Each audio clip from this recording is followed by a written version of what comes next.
لا خوف علیہم ولا هم یحزنون ورفعنا لک ذکرک صدق اللہ مولانا العظیم ان اللہ وملائکتہ یصلون علی النبی یا ایہا الذین آمنوا صلوا علیہ وسلموا تسلیما۔ آقا علیہ الصلوۃ والسلام کی ذات پر درود پڑھنے سے قبل آپ سے گزارش کی جاتی ہے یہ نوجوان اگر اٹھ کر ایک بار ہی آگے آ جائیں، اللہ تبارک و تعالی سلامت رکھے۔ ایک بار ہی اٹھ کر آپ سارے احباب آگے تشریف لے آئے، اور جو پیچھے کھڑے ہیں نوجوان بزرگ بچے، آپ سے بھی گزارش کی جاتی ہے کہ آپ پنڈال میں تشریف رکھیں۔ انشاءاللہ چند لمحات کے بعد انشاءاللہ تلاوت قرآن پاک سے قبلہ قاری صاحب ہمارے دلوں کو منور فرمائیں گے۔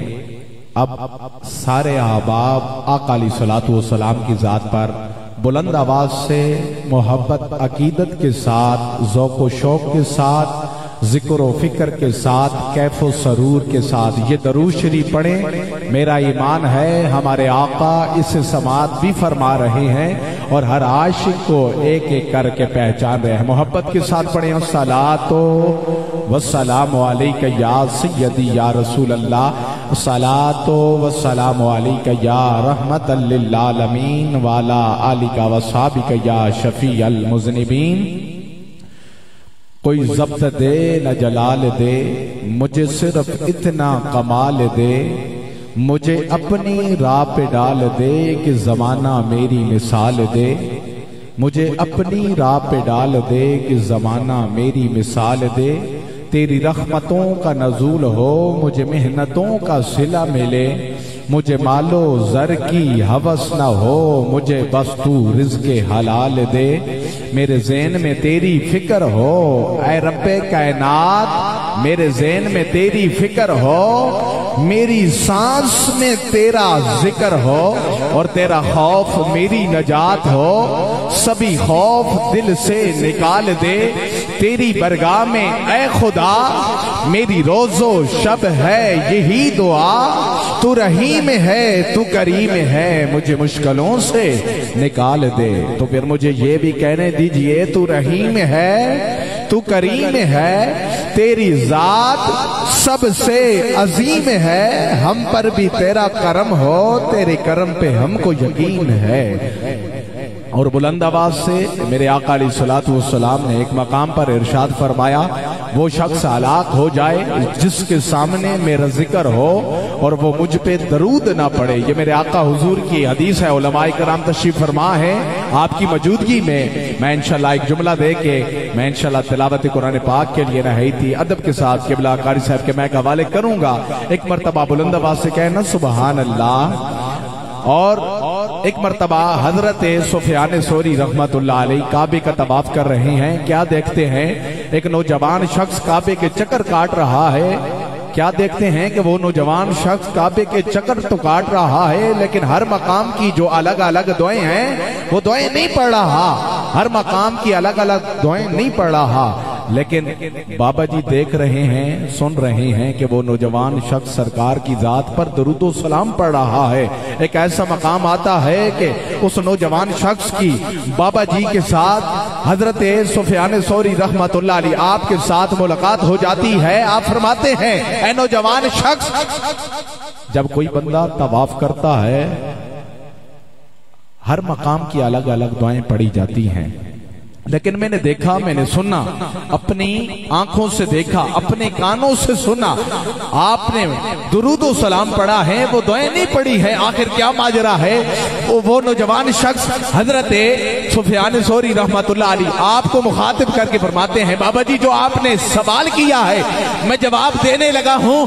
میں ایک مرتبہ اپنے والد محترم کے ساتھ حج پر جا رہا تھا، راستے میں ایک جنگل تھا، ہم وہاں پہنچے تو میرے والد محترم انتقال کر گئے۔ میں بہت پریشان تھا، پریشانی کی حالت میں تھا، خشخشی طاری ہو گئی اور میری آنکھ لگ گئی۔ مدینے کے تاجدار میری خواب میں تشریف لے آئے، میری خواب میں تشریف لے آئے یا رسول اللہ آپ یہاں پر بھی تشریف لے آئے؟ میرے آقا حضور نے فرمایا اے نوجوان شخص، یہ ہو ہی نہیں سکتا کہ آمنہ کے لال پر درود و سلام پڑھنے والا مشکل میں ہو اور آمنہ کا لال مدد کے لیے نہ پہنچے، یہ ہو ہی نہیں سکتا۔ ایک مرتبہ ایک بہت بڑی شاعر ہیں، بڑی ہستی، بہت ہی پسندیدہ اشعار آپ نے سرکار کی ذات پہ لکھے ہیں، حضرت شیخ سعدی رحمت اللہ علیہ۔ آپ نے لکھے ہیں یا رسول اللہ میں نے آپ کی شان میں 3 جملے لکھے ہیں۔ آپ فرماتے ہیں یا رسول اللہ میں نعت لکھنے بیٹھا، 3 جملے لکھے ہیں۔ یا رسول اللہ بلغ العلا بکمالہ کشف الدجی بجمالہ حسنت جمیع خصالہ۔ آپ نے بڑی محبت، بڑی عقیدت کے ساتھ نعت لکھی ہے، 3 جملے لکھے ہیں۔ چوتھا جملہ ذہن میں نہ آیا، نعت کو لکھنے بیٹھے ذہن میں نہ آیا، آئے ہائے ہائے ہائے، بہت سوچا، بہت سمجھا، لیکن ذہن میں نہ آیا۔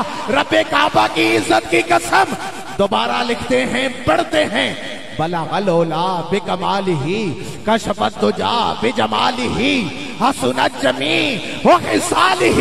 آئے ہائے ہائے، تیسرا جملہ لکھا، چوتھا ذہن میں نہیں آیا، رب کعبہ کی عزت کی قسم۔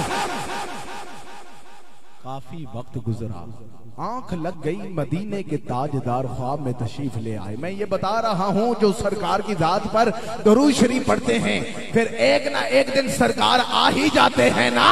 میں کہہ رہا ہوں حضرت شیخ سعدی رحمت اللہ علیہ سرکار کی زیارت کرتے ہوئے فرمانے لگے یا رسول اللہ آپ یہاں بھی تشریف لے آئے۔ میرے آقا حضور نے فرمایا شیخ سعدی 3 جملے تو نے میری نعت لکھی ہے، 3 جملے لکھے ہیں، ذرا سنا تو صحیح نا۔ شیخ سعدی فرماتے ہیں یا رسول اللہ چوتھا جملہ ذہن میں نہیں آیا۔ میرے آقا حضور نے فرمایا شیخ سعدی آپ سنائیں، چوتھا جملہ میں بتاتا ہوں، بس آخری جملہ دینے لگا ہوں، قبلہ قاری صاحب کے میں حوالے کرنا ہے، لیکن آخری جملے پہ آپ نے آقا حضور کی ذات پر بلند آواز سے درود شریف پڑھنا ہے۔ شیخ سعدی فرماتے ہیں یا رسول اللہ میں نے لکھا ہے بلغ العلا بکمالہ کشف الدجی بجمالہ حسنت جمیع خصالہ۔ یا رسول اللہ چوتھا جملہ نہیں لکھنے ہو رہا۔ میرے آقا حضور نے فرمایا شیخ سعدی 3 جملے آپ نے لکھا ہے، میں اب بتانے لگا ہوں چوتھا جملہ یہ لکھ لیجئے۔ اب شیخ سعدی دوبارہ پڑھتے ہیں بلغ العلا بکمالہ کشف الدجی بجمالہ حسنت جمیع خصالہ۔ میرے آقا حضور نے فرمایا شیخ سعدی چوتھا جملہ لکھ لیجئے، صلو علیہ وآلہ، صلو علیہ وآلہ۔ اور مجھے یہ بھی کہنے دیجئے ان پہ جلوے درود پڑھتے ہیں، ان پہ جلوے درود پڑھتے ہیں، ارے سب فرشتے درود پڑھتے ہیں، ان پہ ہوتا ہے خوش خدا صائم، ان پہ ہوتا ہے خوش خدا صائم، ارے جو بھی دل سے درود پڑھتے ہیں ایک مرتبہ بلند آواز سے پڑھیں الصلاۃ والسلام علیک یا سیدی یا رسول اللہ، الصلاۃ والسلام علیک یا حبیب اللہ۔ تمام ہم اللہ رب العزت کے لیے جو لائق حمد ہے، اور درود لامحدود اس سرور دو جہاں کے لیے جس کو خلق کرنے والا خالق اور خلق کرنے کے بعد خود درود میں مشغول نظر آتا ہے، اور سلام تمام اصحاب پر اور آل پاک پر جو ایمان میں آراستہ پراستہ تھے۔ عزیز سامعین، آج کا یہ ماشاءاللہ خوبصورت دن اور ماشاءاللہ عرس مبارک آپ تشریف فرما ہیں محفل پاک میں، اور ماشاءاللہ جتنے بھی نوجوان بزرگ بچے دور سے تشریف لا رہے ہیں، لا چکے ہیں، میں اپنی جانب سے بالخصوص محفل کی انتظامیہ کی جانب سے دل کی عطا گرائیوں سے خوش آمدید کہتا ہوں۔ اللہ تبارک و تعالیٰ آپ سب کا آنا، مل بیٹھنا، ذکر خدا اور ذکر مصطفیٰ کرنا سننا اپنی پاک برگاہ کے اندر قبول و منظور فرمائے۔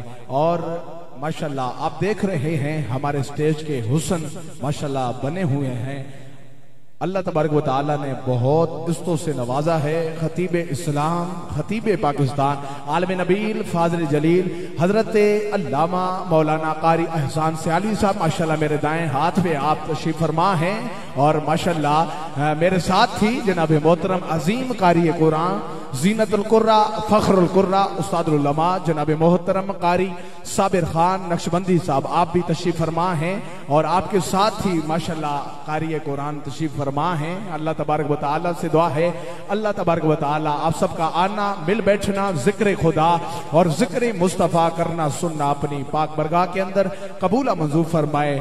میں یہ التماس کرتا ہوں نہایت ادب کے ساتھ، ماشاءاللہ اللہ نے آواز بھی دی، ماشاءاللہ حافظ قرآن بھی ہیں، ماشاءاللہ قاری قرآن بھی ہیں، ماشاءاللہ علامہ بھی ہیں، جناب محترم زینت القرہ فخر القرہ جناب محترم قاری صابر خان نقشبندی صاحب، آپ تشریف لاتے ہیں اور تلاوت قرآن پاک سے ہمارے دلوں کو منور فرماتے ہیں۔